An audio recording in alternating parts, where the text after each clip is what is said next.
Assalamualaikum warahmatullahi wabarakatuh. Kembali lagi bersama saya Muhammad Dodi dalam mata kuliah Statistika Bisnis. Adapun pada video kali ini, saya akan menjelaskan bab statistika non-parametrik untuk uji chi-square. Pada bab ini, kita akan belajar perbedaan statistika parametrik dengan statistika non-parametrik. Lalu, kita juga akan belajar bagaimana menggunakan uji chi-square untuk uji normalitas. Yang ketiga, kita akan belajar bagaimana menggunakan uji chi-square untuk uji keselaratan atau yang dikenal dengan goodness of fit. Lalu kita juga akan belajar bagaimana dan kapan menggunakan uji chi-square untuk tabel kontingensi. Kita juga akan belajar bagaimana menggunakan prosedur Marasquillo untuk menentukan perbedaan berpasangan ketika mengevaluasi lebih dari dua proporsi. Dan terakhir, kita akan belajar bagaimana menggunakan uji chi-square untuk uji independensi. Baik, kita mulai mempelajari uji chi-square. Sebelumnya, kita harus tahu perbedaan statistika parametrik dengan statistika non-parametrik. Statistika non-parametrik adalah metode statistika yang tidak memerlukan pembuatan asumsi tentang bentuk distribusi atau statistika yang bebas distribusi. Sehingga kita tidak memerlukan asumsi terhadap populasi yang akan diuji. Sebelum data diolah dengan metode parametrik ataupun non-parametrik, maka kita harus melakukan uji distribusi, apakah distribusi normal atau tidak. Kapan kita menggunakan statistika non-parametrik? Kita menggunakan statistika non-parametrik ketika distribusi sampel atau populasi tidak terdistribusi secara normal. Lalu yang kedua, kita menggunakan statistika non-parametrik ketika tidak ada persyaratan asumsi tentang bentuk distribusi populasi yang menjadi objek penelitian. Lalu kita menggunakan statistika non-parametrik apabila hasil pengukuran itu menggunakan data ordinal atau data berperingkat. Dan kita juga menggunakan statistika non-parametrik apabila hasil pengukuran menggunakan data nominal. Data nominal di sini adalah data yang berbentuk kode. Misalkan di sini jenis kelamin diberikan kode laki-laki dan perempuan. Nah, pengkodean tersebut tidak berimplikasi lebih rendah atau lebih tinggi dan hanya sekedar kode. Misalkan di sini laki-laki kita kasih kode 1, perempuan kita kasih kode 2. Angka di sini bukan berarti perempuan lebih besar dibanding laki-laki. Ini hanya sekedar kode karena dalam software statistika, software itu tidak bisa membaca data nominal. Dia harus membaca data kode berupa angka. Nah, di sini peran statistika non-parametrik itu begitu penting sekali. Jenis-jenis statistika non-parametrik antara lain adalah chi-square yang akan kita pelajari pada pertemuan hari ini, yaitu terdiri dari uji normalitas data, uji keselaratan atau goodness of fit, dan uji independensi. Lalu pada pertemuan berikutnya kita akan belajar sign test, Wilcoxon test, Kruskal-Wallis, dan korelasi Rank-Spearman. Baik, kita masuk ke uji normalitas data. Uji normalitas data itu bisa diuji atau dites dengan menggunakan uji chi-square. Apa itu uji normalitas? Uji normalitas digunakan untuk menentukan apakah suatu frekuensi dari pengamatan atau frekuensi observasi yang biasanya dinotasikan dengan FO. FO ini singkatan dari frekuensi observasi sesuai dengan sekelompok frekuensi yang diharapkan atau yang disingkat dengan frekuensi ekspektasi. Jadi FO frekuensi observasi, FE adalah frekuensi ekspektasi. Yang distribusinya mendekati kurva normal. Distribusi kurva normal adalah sebagai berikut apabila kita mengikuti aturan empiris dari Chebyshev. Dalam aturan empiris Chebyshev, data itu kita bagi menjadi 6 kelas. Misalnya di sini kelas 1, kelas 2, kelas 3, kelas 4, kelas 5, dan kelas 6. Dalam aturan Chebyshev, kelas 1 dan kelas 6 itu proporsinya adalah 2,7%. Kelas 2 dan kelas 5 itu proporsinya masing-masing 13,5%. Dan kelas 3 dan serta kelas 4 itu proporsinya masing-masing 34,3%. Apabila proporsinya berbentuk seperti ini distribusinya, maka biasanya data tersebut akan terdistribusi secara normal. Jadi selain distribusi normal itu umumnya itu rata-rata sama dengan median, sama dengan modus, ini biasanya kalau angkanya sama ya, misalkan rata-ratanya 5, mediannya itu 5 juga, modusnya 5, ini sudah dipastikan datanya terdistribusi secara normal. Nah, ada ciri lainnya, data itu terdistribusi secara normal itu apabila kalau misalkan data itu dibagi 6 kelas dan distribusinya berbentuk seperti ini sudah dipastikan datanya terdistribusi normal. Dan distribusi ini dianggap sebagai frekuensi ekspektasi. Nah, ini kita mengharapkan data itu distribusinya seperti ini. Maka ini dinamakan dengan yang namanya frekuensi ekspektasi atau FE. Oke, baik ya, ini frekuensi ekspektasi.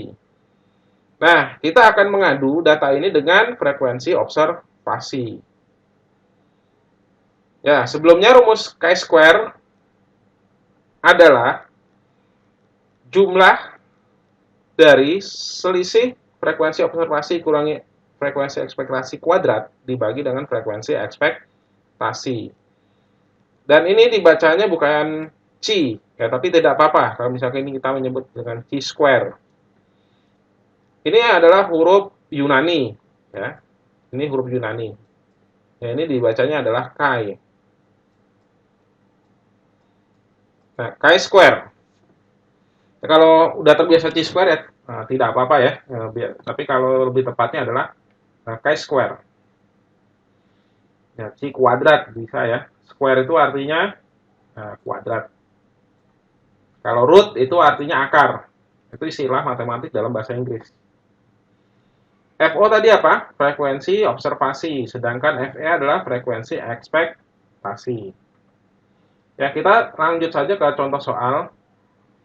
Berikut ini adalah data jumlah nasabah baru di sebuah bank yang diambil di setiap cabang. Tentukan apakah persebaran data nasabah tersebut mengikuti distribusi normal. Oke ya, ini adalah data jumlah nasabah baru yang diambil dari setiap cabang. Tentukan persebaran data nasabah tersebut mengikuti distribusi normal. Nah, kita di sini membuat frekuensi ekspektasi dulu. Tadi jumlah sampelnya adalah 40. Nah, apabila kita mengikuti aturan Chebyshev tadi apa? Kelas dibagi menjadi 6 ya. Kelas 1, kelas 2, kelas 3, kelas 4, kelas 5, kelas 6. Nah, distribusi datanya per kelasnya untuk kelas 1 dan kelas 6 ini adalah masing-masing 1. Kelas 2 dan kelas 5 masing-masing 5. Kelas 3 dan kelas 4 ini masing-masing 14.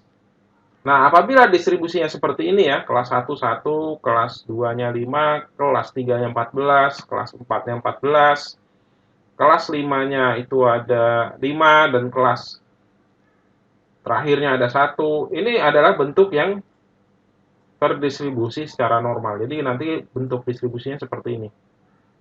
Ini normal ya. Oke. Terbentuk distribusi normal. Ini yang kita harapkan dari 40 sampel. Jadi 40 sampel kalau terdistribusi normal, ini distribusinya seperti ini ya, 1, 5, 14, 14, 5, 1. Nah, sekarang kita mengambil data yang tadi ini, kita buat yang namanya distribusi frekuensinya seperti apa. Nah, oke ya. Ini angka terkecil berapa? Ada 7 ya. Ada 7. Nah, kita buat interval kelasnya. Interval kelasnya.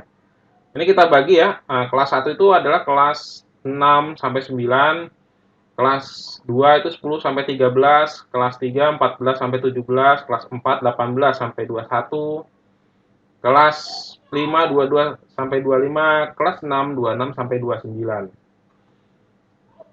Ini adalah kriteria kelasnya. Ya, kelas 1, 2, 3, 4, 5, dan 6. Nah, sekarang dari data ini kita melakukan penturusan. Nah, ini distribusi frekuensi kita pernah pelajari pada bab-bab sebelumnya ya. Oke, 6 sampai 9 itu ada 2. Ada 2 nasabah. Oke, lalu 26 sampai 29 ada 3. Oke, 10 sampai 13 ada 6. 22 sampai 25 ada 4. 14 sampai 17 ada 15. Ada 15 data ya. Kita ambil dari sini nih. Lalu 18 sampai 21 ada 10. Jadi total 40. Oke, ya saya ulangi ya. Dari data-data ini kita kelompokkan ke dalam ini ya. Jadi 6 sampai 9 itu ada 2 data. 10 sampai 13 ada 6 data. 14 sampai 17 ada 15 data. 18 sampai 21 ada 10 data. 22 sampai 25 ada 4 data. 26 sampai 29 adalah 3 data. Nah, sekarang apakah frekuensi observasi ini sesuai yang kita harapkan, yang diharapkan ini? Ini apakah sesuai dengan ini? Oke, kita kurangkan saja ya. FO dikurangi dengan FE ya. 2 dikurangi 1 hasilnya 1. 6 dikurangi 5 hasilnya 1. 15 kurangi 14 hasilnya 1. 10 dikurangi 14 hasilnya min 4. 4 dikurangi 5 hasilnya min 1. 3 dikurangi 1 hasilnya 2. Ini adalah selisih antara frekuensi observasi dengan frekuensi ekspektasi. Lalu angka-angka ini kita kuadratkan untuk menghilangkan tanda negatif. Nah, kita kuadratkan ya. Kalau 1 dikuadratkan tentu hasilnya 1. Jadi kelas ke-1 sampai kelas ke-3 ini kalau dikuadratkan hasilnya 1. Ini min 4 dikuadratkan hasilnya 16. Min 1 dikuadratkan hasilnya 1. 2 dikuadratkan hasilnya 4. Lalu angka-angka ini kita bagi lagi dengan frekuensi ekspektasi. 1 dibagi 1, 1. 1 dibagi 5, 0,2. 1 dibagi 14, 0,07. Lalu 16 dibagi 14, 1,14. 1 dibagi 5, 0,2. 4 dikurang 1, 4. Lalu kita jumlahkan. Hasilnya adalah 6,61. Dan ini yang dinamakan dengan chi-square hitung. Chi-square hitung harus kita bandingkan atau kita adu dengan chi-square tabel. Ya, sebelumnya kita akan membuat hipotesis dulu ya. Hipotesisnya adalah H0 data terdistribusi secara normal. H1 data tidak terdistribusi secara normal. Degree of freedom, masih ingat ya degree of freedom ya? Observasinya ada berapa? Observasinya ada 6. Ada 6 kelas. Variabel yang diteliti ada berapa? Ada 1, yaitu apa tadi? Ya, datanya ya. 6 dikurang 1 hasilnya 5. Degree of freedom atau derajat bebasnya 5. Nah, degree of freedom digunakan untuk mencari chi-square tabel. Nah, kita perlu yang namanya chi-square tabel. Nah, kita ambil angka-angka dari chi-square tabel. Ini adalah tabel chi-square yang digunakan untuk mencari chi-square tabel. Degree of freedom-nya tadi berapa? 5. Taraf nyata atau alfa yang kita pakai itu biasanya 0,05. Nah, kita cari persimpangannya di sini. Baik, di sini kita dapat chi-square tabelnya adalah 11,07. Nah, 11,07 ini kita bandingkan dengan chi-square hitung. Posisinya ada di mana? Iya, posisinya ternyata ada di daerah penerimaan H0. Di sini kesimpulannya adalah H0 ditolak apa diterima? Ya, diterima. Kenapa?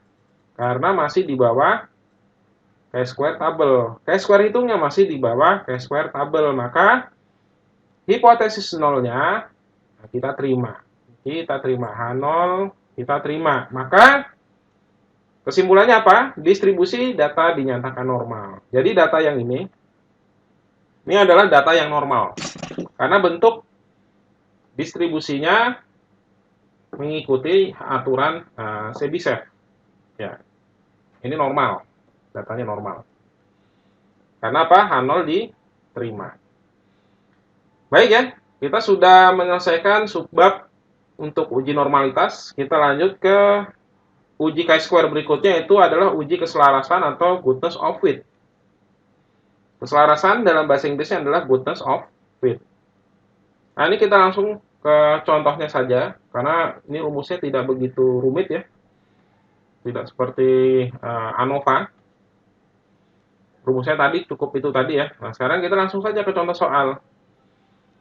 Produsen mie instan mengeluarkan 4 varian rasa. Rasa ayam spesial, rasa kari ayam, rasa soto, dan rasa ayam bawang. Ya, Indomie ini atau mie instan ini terkenal ya buat mahasiswa ya, apalagi mahasiswa yang ngekos. Oke. Untuk membantu dalam perencanaan produksi, manajemen ingin menentukan apakah pembelian pelanggan sebelumnya menunjukkan bahwa ada perbedaan preferensi konsumen dalam rasa tertentu. Jumlah mie instan yang terjual dari masing-masing rasa untuk 100 dus mie instan selama 2 minggu terakhir ditunjukkan di bawah ini. Jadi di sini 100 dus mie instan, dari 100 dus mie instan ini ternyata kari ayam itu penjualannya 20. Sorry, ayam spesial 20, kari ayam 35. Soto 30, ayam bawang 15. Ini kita jumlahkan ada 100. Ya, kita lihat data secara kasat mata. Ini yang paling laku yang mana kelihatannya nih? Oke ya, kari ayam ya 35, rasa soto 30. Oke. Pertanyaannya, apakah ada perbedaan proporsi dalam penjualan berdasarkan rasa? Ini adalah frekuensi observasi. Kita simbolkan dengan FO. Nah, tentunya kita harus tahu frekuensi ekspektasinya itu apa. Nah, ini dia. Ini frekuensi ekspektasi. Biasanya produsen itu ingin semuanya itu laku. Artinya tidak ada perbedaan atau tidak ada kesenjangan, itu keinginan produsen biasanya tuh. Ngeluarin varian itu maunya semuanya laku. Makanya dari 100 itu harapan dari produsen itu adalah masing-masing kejual 25, 25, 25, 25. Tapi kenyataannya kita lihat di sini, yang paling laku malah kari ayam 35. Keinginan produsen itu masing-masing 25. Ya, tapi ternyata pada kenyataannya ayam spesial cuma 20, kari ayam melebihi ekspektasi, soto melebihi ekspektasi, nah ayam bawang di bawah ekspektasi. Jadi ini intinya uji keselarasan itu adalah uji apakah kenyataan itu sesuai dengan harapan. Ya, apakah kenyataan itu sesuai dengan harapanan? Harapannya kan 25, 25, 25, tapi ternyata kenyataannya tidak. Tapi di sini jumlahnya tentunya sama-sama 100 ya. Oke ya, kita uji apakah kenyataan sesuai dengan harapan. Nah, itu uji keselarasan ya. Apakah kenyataan sesuai dengan harapan. Oke, kita langsung saja. F0 dikurangi FE. 20 dikurangi 25 min 5. 35 kurangi 25, 10. 30 dikurangi 25, 5. 15 kurangi 25 min 10. Ini kita kuadratkan ya. Kita kuadratkan. 5 dikuadratkan 25, 10 dikuadratkan 100, 5 dikuadratkan 25, 10, min 10 dikuadratkan 100. Nah, angka-angka ini kita bagi lagi dengan frekuensi ekspektasi ya, masing-masing dibagi 25. Karena rumusnya adalah selisih kuadrat dibagi dengan frekuensi ekspektasi.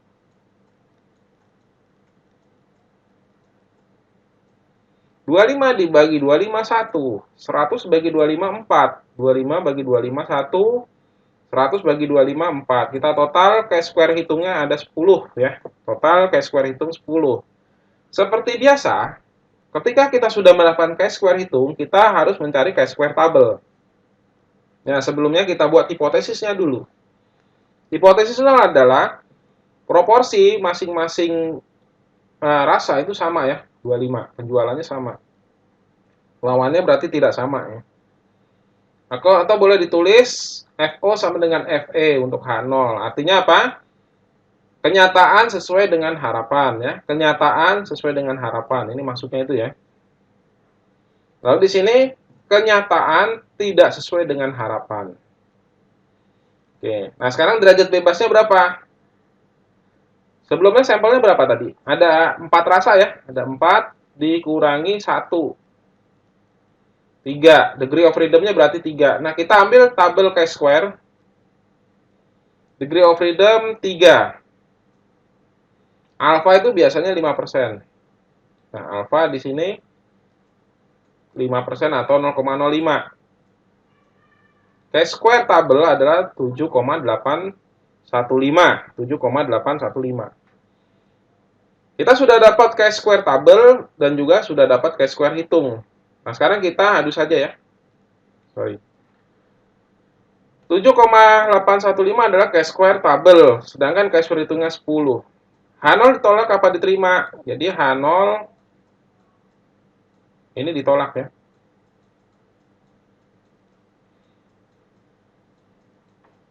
H0 ditolak.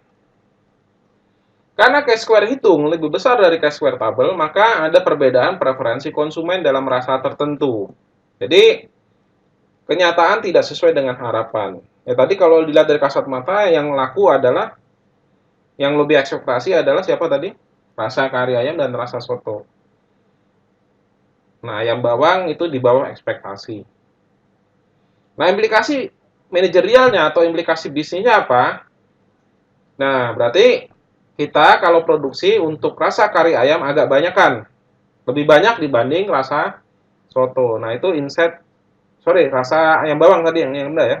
Itu insight bisnisnya yang harus kita ambil. Jadi, kita belajar statistik tidak hanya menghitung saja, tetapi kita harus bisa mengambil keputusan dari uji statistik yang kita lakukan.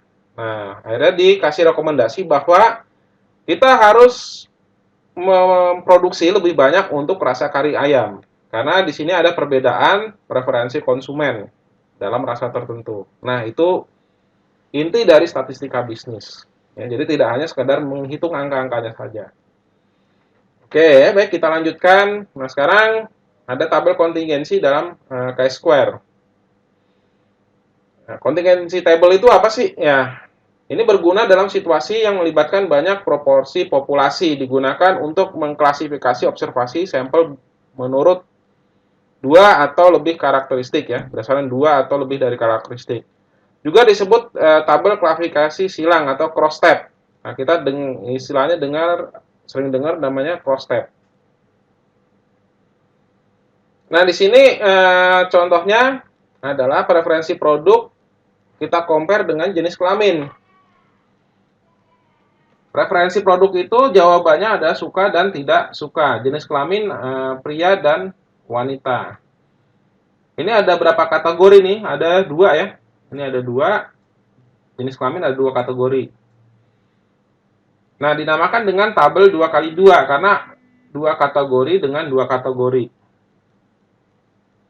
Nah, misalkan kita memeriksa sampel 300 responden, didapat tabel kontingensi seperti ini ya. Ini namanya cross tab ya. Jenis kelamin orang ditanya satu-satu, jenis kelamin wanita dan pria. Lalu ditanya apakah suka dengan produk yang dikonsumsi atau tidak. Nah, ternyata di sini wanita yang menyukai produk ada 12, pria yang menyukai produk ada 24. Dari berapa pria? Dari 180. Wanita 120 yang suka cuma 12, ini 10%-nya nih. Yang tidak suka ada 108, total ada 300. Yang tidak suka ada 204. Yang suka terhadap produk ada 36. Ya, ini nggak tahu produk apa ya, banyak yang nggak suka nih. Oke. Nah, pertanyaannya adalah, apakah ada pengaruh jenis kelamin terhadap preferensi produk ya? Apakah jenis kelamin mempengaruhi preferensi produk? Nah, ini biasanya kalau dalam tugas akhir, ya biasanya kalau dua-dua datanya kategorik ya, variabel independennya kategorik, variabel dependennya kategorik, kita biasanya menggunakan tabel kontingensi atau uji chi-square ya, atau tabel cross-step. Jadi di sini apakah jenis kelamin mempengaruhi preferensi produk? Apakah ada hubungannya ya jenis kelamin dengan preferensi produk? Nah, penyelesaian masalahnya atau problem solvingnya itu menggunakan tabel kontingensi dan yang akan kita uji dengan chi-square. H0 hipotesis nolnya ini P ini proporsi ya. Proporsi 1 sama dengan proporsi 2. Proporsi wanita menyukai produk sama dengan proporsi pria yang menyukai produk tersebut. Kedua proporsi tidak sama. Nah, ini tergantung dari jenis kelamin. Jika 0 benar, maka proporsi perempuan yang menyukai produk harus sama dengan proporsi laki-laki yang menyukai produk. Dan kedua proporsi di atas harus sama dengan proporsi orang yang menyukai produk secara keseluruhan. Ini hipotesisnya. Atau juga boleh H0 tidak ada pengaruh jenis kelamin terhadap preferensi produk. H1 ada pengaruh jenis kelamin terhadap preferensi produk. Itu boleh seperti itu ya. Tapi saya lebih prefer H0 itu adalah tidak ada pengaruh jenis kelamin terhadap preferensi produk. H1 ada pengaruh jenis kelamin terhadap proporsi produk. Nah, diasumsikan setiap sel dalam tabel memiliki frekuensi yang diharapkan setidaknya 5 ini ya, kalau untuk tabel kontingensi. Dan kalau kasus 2x2, degree of freedom-nya biasanya 1. Degree of freedom 1. Nah, statistiknya itu ya seperti biasa ya, chi-square tabel dengan chi-square hitung. Nah, ini chi-square tabel nih. Ini chi-square hitungnya nanti tergantung dari hasilnya ya. Nah, baik ya, kita langsung saja ke perhitungannya ya. Dari yang tadi tuh. Sekarang kita lihat di sini. Kita membuat frekuensi ekspektasi yang diharapkan. Ingat, setelah dari tabel kontingensi, langkah berikutnya adalah membuat frekuensi ekspektasi. Di sini, kita menghitung ekspektasinya dulu ya. Total yang suka ada berapa tadi? Ada 36. Untuk wanita ada 120. Total keseluruhan ada 300. Maka di sini frekuensi ekspektasinya untuk wanita yang menyukai produk adalah 36 dari sini dikali 120 dibagi dengan 300. Ini 120 dari sini ya. Kita dapat frekuensi ekspektasi pertama adalah 14,4. Lalu berikutnya, frekuensi ekspektasi berikutnya untuk pria yang suka. Didapat dari mana? 36 dikali 180 dibagi dengan total 300. Frekuensi ekspektasi pria yang suka adalah 21,6. Sekali lagi ingat di sini, kita di sini mencari yang namanya frekuensi ekspektasi. Kalau pada contoh soal sebelumnya, frekuensi ekspektasi itu sudah given atau sudah disebutkan, sudah disediakan. Kalau di sini kita frekuensi ekspektasi untuk tabel kontingensi, kita harus mencari sendiri. Nah, ini cara mencarinya ya. Sekarang untuk wanita yang tidak suka terhadap produk. Yang tidak suka total ada berapa? Ada 264. Yang suka ada, yang wanitanya ada berapa? 120. Maka di sini 264 dikali 120 dibagi 300. Hasilnya sama dengan 105,6. Ini adalah frekuensi ekspektasi wanita yang tidak suka. Lalu kita ke pria. Yang tidak suka ada 264, pria ada 180. 264 dikali 180 dibagi total ada berapa? 300. Total ada 300. Nah, inilah yang dinamakan dengan frekuensi ekspektasi dalam tabel kontingensi ya. Dalam tabel kontingensi. Sekali lagi sebelumnya ya, pada uji chi-square sebelumnya, itu frekuensi ekspektasi sudah dikasih atau sudah ada angkanya. Nah, kalau ini kita suruh nyari sendiri kalau untuk tabel kontingensi. Nah, ini cara mencari frekuensi ekspektasinya. Nah, sekarang kita adu dengan frekuensi observasinya. Tadi wanita yang suka itu observasi 12, diharapkan tadi berapa? 14,4.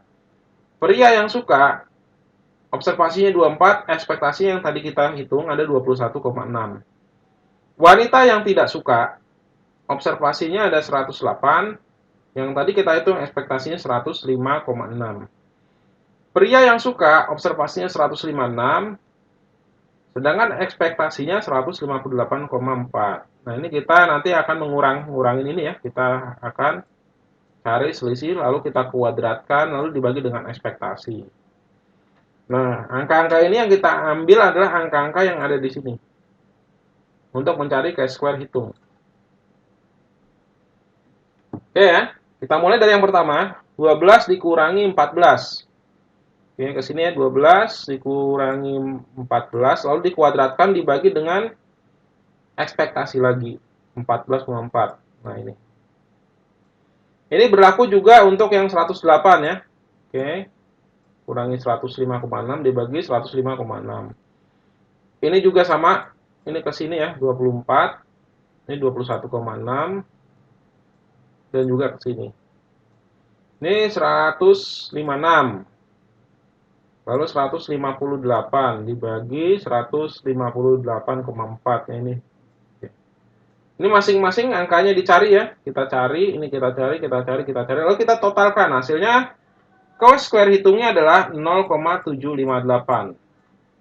Ya, ini alamat H0 diterima ya, karena chi-square hitungnya 0, nah, ini. Ya, alamat bakalan H0 diterima. Kalau ini kita udah bisa nebak nih. Ya, betul ya. H0 ternyata diterima. H0 diterima. Ya, statistik uji atau chi-square hitungnya adalah 0,758. Chi-square tabelnya adalah 3,841. Nah, ini kita bisa cari dengan Microsoft Excel ya, dengan memasukkan rumus fungsi formula sama dengan CINV, kita masukkan alfanya 0,05, lalu kita taruh degree of freedom-nya 1 ya. Tadi degree of freedom-nya kalau tabel kontingensi itu selalu 1. Didapat chi-square hitungnya, chi-square tabelnya adalah 3,81. Oke. Aturan keputusan kalau chi-square hitung di atas 3,841 kita menolak H0. Kalau misalkan di bawah terima H0. Kenyataannya di sini ternyata chi-square hitungnya di bawah chi-square tabel. Ini chi-square tabel, ini chi-square hitung. Maka kita di sini menerima H0 dan tidak ada perbedaan proporsi wanita dengan pria dalam menyukai produk. Artinya apa? Jenis kelamin tidak berpengaruh terhadap preferensi ya. Jadi nggak ada pengaruhnya tuh, baik pria atau wanita terhadap preferensi produk atau kesukaan terhadap produk. Berarti faktor preferensi produk bukan disebabkan oleh jenis kelamin. Buktinya apa?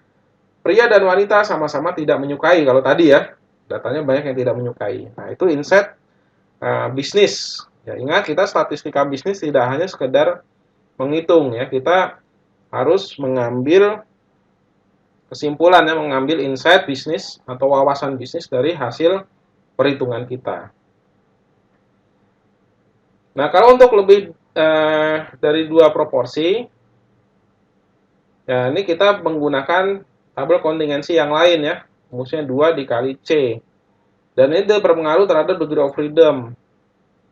Jadi degree of freedom-nya berubah. Kalau tadi, kalau 2 kali 2, kalau 2 kali C itu kan bisa aja 2 kali 3 ya. Bisa juga 2 kali 4. Nah, kalau 2 kali 2, degree of freedom-nya, ya kalau berdasarkan rumus ini adalah 2 kurang 1 dikali 2 kurang 1. Ya, 2 kurang 1 ya. Hasilnya tentunya 1. Nah, kalau 2 kali 3 degree of freedom-nya bagaimana? Ya, kita masukkan ya. 2 kurang 1 dikali 3 kurang 1 kalau ini. Ya, hasilnya adalah ini 1, ya ini hasilnya 2 ya. Ya, hasilnya 2. Dan seterusnya ya, kalau 4 ya berarti hasilnya 3. Seperti itu. Degree of freedom-nya. Nah, sekarang kita lanjut ke contoh soalnya. Sebuah polling dilakukan untuk mengetahui respon karyawan terhadap perubahan kebijakan perusahaan. Sebanyak 1.500 karyawan yang terdiri dari bagian pemasaran, produksi, dan pengiriman dilibatkan dalam polling atau jajak pendapat. Ini misalkan kenaikan gaji ya, banyak yang setuju atau nggak tahu nih banyak yang setuju apa ya, bisa kenaikan gaji atau bisa dapat tunjangan atau apa, nambah liburan ya. Nggak tahu nih polling apa nih, nggak jelas ya. Oke. Intinya di sini terdapat pendapat setuju dan tidak setuju diadakan di bagian pemasaran, produksi, dan pengiriman. Yang setuju total ada 1.040 karyawan. Yang tidak setuju adalah 460. Total karyawan yang ditanya ada 1.500. Pemasaran yang setuju ada 410, yang tidak setuju ada 90. Ya, ini masing-masing karyawan jumlahnya sama ya. Pemasaran 500, produksi 500, pengiriman 500. Nah, ini. Oke. Nah, pertanyaannya adalah apakah ada pengaruh bagian terhadap bagian usaha ya? Terhadap keputusan jajak pendapat. Nah, ini kita lihat di sini. Ya, seperti biasa ya. Kita mencari frekuensi ekspektasi. Sekali lagi ya, tampil kontingensi itu frekuensi ekspektasi itu tidak diberikan secara gratis. Kita harus cari sendiri ya. Nah, kita mulai dari yang bagian pemasaran yang setuju. Total yang setuju itu ada 1.040. Pemasaran ada 500. Nah, kita kali ya. 1.040 dikali 500 dibagi 1.500. Ini 1.500 apa? Totalnya nih 1.500. Nah, frekuensi ekspektasinya adalah 346,67. Yang tidak setuju, ya kita cari juga nih. Yang tidak setuju ada berapa? 460. Pemasaran ada 500 dibagi 1.500. Totalnya 1.500. Nah, sekarang kita ke bagian produksi ya. Ini sama nih 1.040. Ini sebenarnya nggak jauh beda ya. Ternyata sama semua nih. Karena kebetulan jumlah karyawannya sama, jadi hasilnya sama semua. Ya udah nggak kita hitung. Jadi kita copy paste aja ya. Kita copy paste ya karena sama semua nih. Oke. Jadi frekuensi ekspektasinya hampir sama ya. Oke. Nah, sekarang kita cari proporsi secara keseluruhan. Baik ya, yang setuju aja nih, kita ambil yang setuju. Yang setuju berarti ternyata hampir 70% ya. 69,33% karyawan itu menyetujui kebijakan baru perusahaan. Ya kalau 70% ya berarti ya bisa dilaksanakan. Yang nggak setuju bisa aja keluar. Nah, itu seperti itu ya biasanya. Oke. Tapi kita tidak membahas itu. Kita membahas statistiknya nih ya. Oke, frekuensi observasi dikurangi frekuensi ekspektasi. Ini masing-masing nanti dikurangkan lalu dikuadratkan. Ya, lalu dikuadratkan. Nah, hasilnya seperti ini ya. Ini hasil-hasil ini kita cari yang 410 kurangi 346,67 lalu dibagi lagi 346,67, hasilnya ini ya. Ini adalah hasil selisih kuadrat dibagi dengan frekuensi ekspektasi. Dan ini kita jumlahkan semuanya ya, 11,571, 26,159, 7,7, 17,409, 0,392. Ini kata jumlahkan didapat ternyata cash square hitungnya adalah 64,1196 ya. Ingat, di sini angka-angka ini dari mana ya? Ya, ini angka-angka ini dari mana nih? Ya dari sini ya. Nah, ini contohnya nih saya kasih contoh ya. 410 dikurangi 346,67 dibagi 346,67. Nah, ini harus hati-hati dulu. Ini kita kurung, kita kuadratkan. Ini dikurangi dulu ya. lalu dikuadratkan dibagi dengan 356,67. Dapatnya ya, 11,571 ya, 11,571. Baik ya, di sini adalah nilai chi-square-nya. Ini namanya dengan nilai chi-square. Nah, ini masing-masing dicari nilai chi-square-nya. Didapat total chi-square-nya adalah 64,11,96.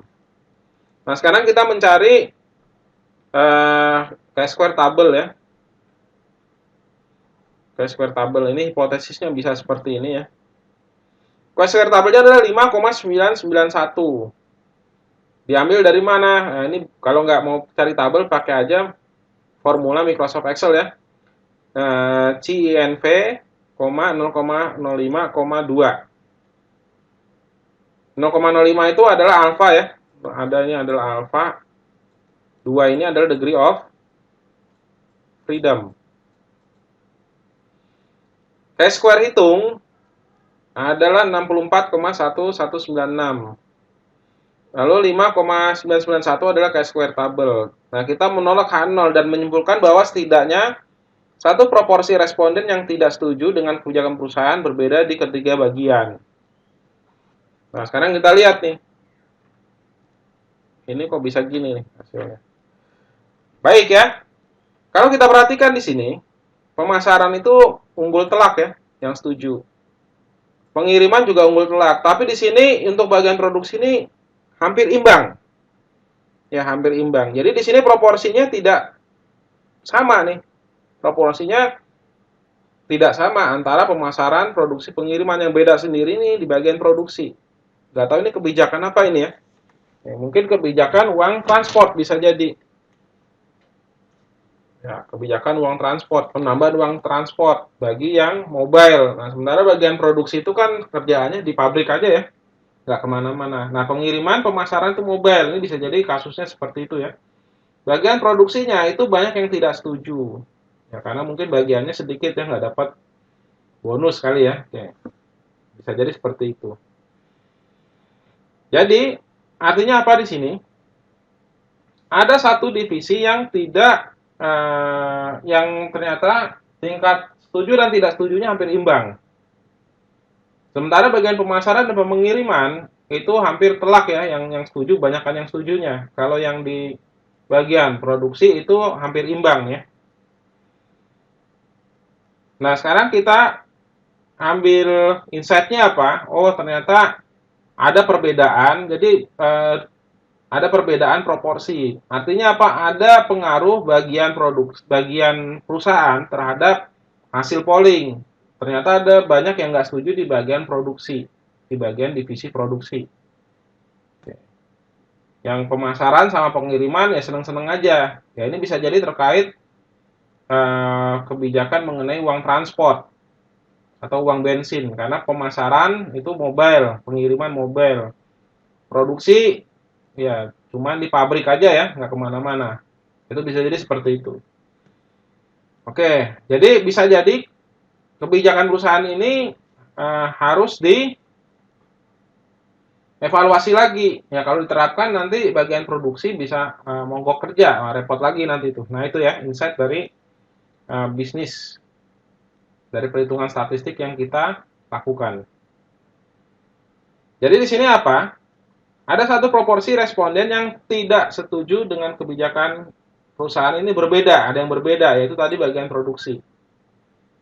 Yang sama itu tadi yang pemasaran dan pengiriman itu sama banyak setujunya, tapi yang produksi ini banyak yang tidak setuju juga, hampir imbang tadi ya kalau kita lihat. Nah, makanya kita cari prosedur Marasquillo. Prosedur Marasquillo adalah prosedur yang membuat perbandingan antara semua pasangan grup. Nah, pertama kita hitung selisih absolut di antara semua pasangan, lalu hitung range atau jangkauan kritis untuk prosedur Marasquillo ya. Ini mirip dengan Tukey-Kramer kalau dalam ANOVA. Nah, sekarang jangkauan kritis untuk prosedur Marasquillo, ini rumusnya seperti ini ya. Oke, kita langsung aja masuk angka-angkanya saja daripada kita ini rumus ya. Ini adalah chi-square table. Ini chi-square table. Ini adalah proporsi ya, proporsinya. Oke, pemasaran yang setuju ada 0,82. Produksi, 59%. Pengiriman 0,67. Ini tadi yang saya bilang, hampir imbang nih. Nah, sekarang kita masukkan angka-angka ini ya. Pemasaran diadu dengan produksi. 0,82 dengan 0,59. Ini diadu. Hasilnya 0,68. Lalu bagian pemasaran dengan pengiriman. Ini hasilnya 0,06. Ini kita masukkan angka-angkanya ya. Ini critical range-nya kalau untuk yang produksi dengan pengiriman 0,075 ya. Critical range-nya. Ini adalah angka critical range. Ini diambil dari chi-square table ya, ini diambil dari chi-square table. Ya, diambil dari chi-square table. Ini 0,82 diambil dari sini ya. Oke. Ini diambil dari sini. 500 ini adalah jumlah karyawan di pemasaran dan ini jumlah karyawan di bagian produksi. Critical range-nya 0,068. Nah, sekarang selisih proporsinya nih. 0,82 dengan 0,59 produksi dengan ini. Ini hasilnya ternyata 0,23. Jadi selisihnya 23%. Nah, ini kita adu dengan ini. Oke, ini juga hasil selisih proporsinya kita adu dengan ini ya. Ini prosedur Maras-Quillon. Ini kita adu dengan ini. Karena setiap perbedaan absolut lebih besar daripada nilai kritis, bisa disimpulkan bahwa setiap proporsi berbeda secara signifikan. Nah, ini ya. Kita lihat di sini. Dari uji Maras-Quillon ternyata juga ada perbedaan yang yang setuju pemasaran dengan pengirimannya juga ada perbedaan signifikan juga nih. Perbedaannya ternyata signifikan ya. Dan dari produksi dengan pengiriman ini juga perbedaannya hampir tipis ya, hampir tipis nih.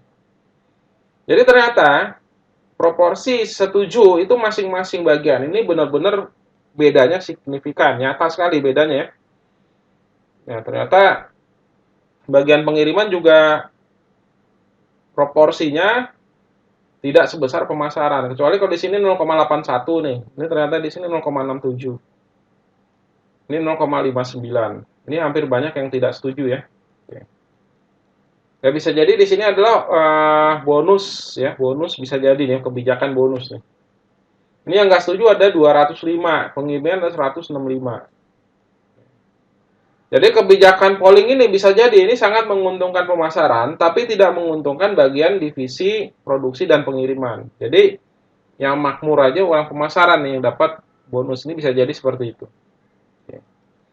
Ya ini contoh prosedur Maras-Quillon untuk menguji apakah perbedaannya itu signifikan atau tidak. Ya, ini kayak uji Tukey and Kramer di uji ANOVA.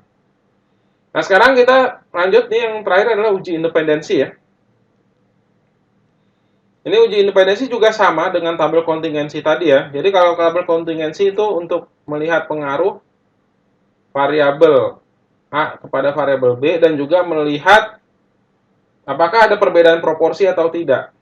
Perbedaan proporsi atau tidak. Ini juga sama ya. Di sini untuk mirip dengan uji Goodness of Fit. Dan juga di sini diperluas ke dalam tabel kontingensi juga. Ini sama, tabel kontingensi. Nah, ini juga sama ya, uji independensi. Misalkan di sini jumlah order didata dari 200 pelanggan adalah sebagai berikut nih. Jenis pelanggan kan biasanya kalau di ini ada platinum, gold, silver, dan bronze. Apakah jenis pelanggan ini berpengaruh terhadap jumlah order? Nah, ini menggunakan yang namanya uji chi-square ya, ini uji independensi. Ini lebih kompleks ya. Kalau ini berapa kali berapa nih? Kalau tadi kan 2 kali 3. Kalau ini adalah 4 kali 3. Nah, ini lebih kompleks lagi ya. Jadi uji independensi ini adalah uji yang lebih kompleks ya untuk tabel kontingensi.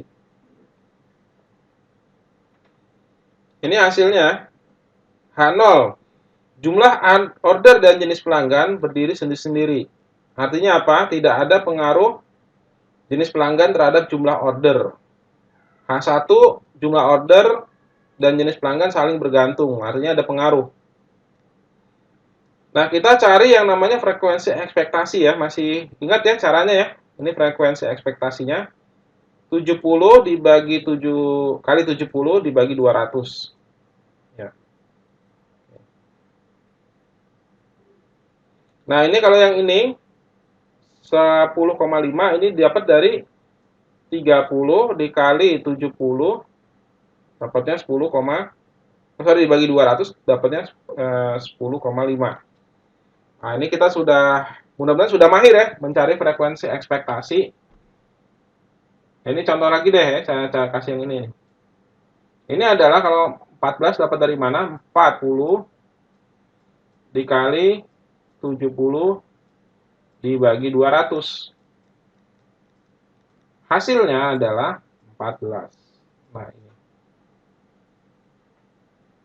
Nah, frekuensi observasi kita adu dengan frekuensi ekspektasi yang kita cari. Ingat ya, tabel kontingensi, frekuensi ekspektasi itu selalu kita cari.